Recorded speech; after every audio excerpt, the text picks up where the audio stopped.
Koireng na Luchingba United National Liberation Front UNLF na shinduna nipan suba Athouba Shinggi Ningshing Numit thouram ngasi Manipurgi manung amasung mapanda Chinglemna Pangthokhre hairi lona thingkraba lalholup asigi Publicity Secretary M Sakhenna khudek piduna thadorapa cherol amana hai Laibaki khudong thiba amadi awa ana tariba phibam asina maram oiraga party gi CHQ District Committee Branch Committee Sing External Affairs High School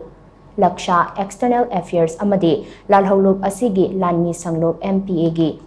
GHQ Battalion amasung Sub-Unit Sing khaktada Athouba Shinggi Ningsing Numit ki thouram asi pangthokhi Laikhidraba Athouba Shingda ikai khumnaba utpa numit asigi mapung oiba thouramdi ima leibaki ningtamba hanjinnaba yeknaba singa lanthingnabada thauna leina kathokpagi awangba phidamda thawaina pontha pikraba Athouba Shingbu ningsingduna amadi ikai khumnaba utpa oina party amasung lanmigi unit singda ayuk pung 5 dagi nungthil pung 5 phawba party gi firal tangkhai